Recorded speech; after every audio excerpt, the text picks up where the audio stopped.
अहम मामला है कि यूएई में जो स्ट्राइक्स हुए हैं, और यूएई ने कहा कि ईरान की तरफ से हुए हैं, लेकिन ईरान ने उसकी तरदीद की है। और ईरान ने in the past has attacked with full उसके साथ कहते हैं ना ओनरशिप कि जी हम यहाँ स्ट्राइक करने जा रहे हैं, आप लोगों को वहाँ से हटा दें।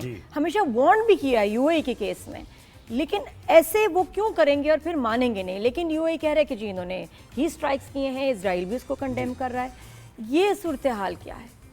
तो फिर किसने स्ट्राइक तो ईरान जी हाँ, पहले ईरान ने माना था कि हमने किए हैं, लेकिन जब इंटरनेशनल प्रेशर आया तो उस पर फिर वो बैक ट्रैक कर गए। लेकिन इसमें तो कोई शक नहीं, क्योंकि ये चीज़ें आप ट्रैक कर सकते हैं सेटेलाइट की मदद से। यू कैन एस्टेब्लिश कहाँ से ये मिसाइल्स आए हैं, ड्रोन्स कहाँ से चले थे, तो उसमें तो कोई चक्कर दो राय नहीं हो सकती। You can establish. सेकंड ये है कि यूएई की ये है कि आप देखें कि जीसीसी कंट्रीज के अंदर एक डिवीजन है, रैप्चर ऑलरेडी, वो फ्रैक्चर पे हम कह सकते हैं कि ऑलरेडी वो हो चुका है कि यूएई है, बहरीन है, कुवैत थोड़ा डिफरेंट ये साइड ले रहे हैं। और यूएई मेनली आपने देखा होगा अलाइनमेंट हो गई है इसराइल के साथ। उन्होंने इब्राहिम अकॉर्ड भी किया है, इसराइल को रिकग्नाइज भी किया है। इसराइल के प्रेजेंस भी यूएई के अंदर है। रिसेंटली इसराइल ने का एयर डिफेंस सिस्टम है, लेजर बीम वॉल आके इंस्टॉल कर दिया है।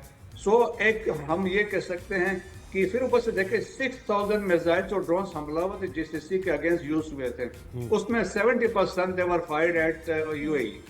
और तो दैट्स वाई फिर है कि ये है। सो मैं ये कह सकता हूँ it was a sort of a preemption from Iranians, कि उनको एक मैसेज देने के लिए था कि भाई कि हमें चीज़ों का पता है, आप बच नहीं सकते, ये हम स्ट्राइक कर सकते हैं। और स्पेशली जब फुजेरा पे जो स्ट्राइक्स हुए हैं आप देखें, that was the only exit UAE के लिए। उन्होंने पाइप लाइन्स पर्शियन गल्फ से लेके फुजेरा पे लेके आए, वहां से गल्फ ऑफ ओमान पे एग्जिट होता था।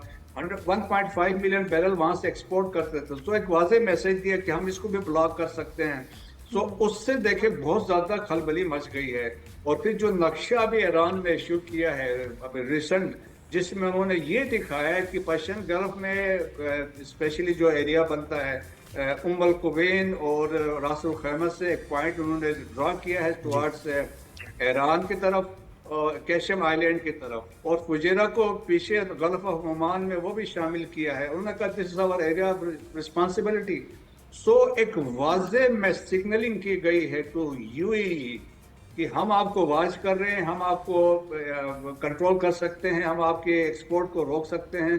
तो मेरा इवन आप देखें अमेरिकन ने इसको सीरियस नहीं लिया।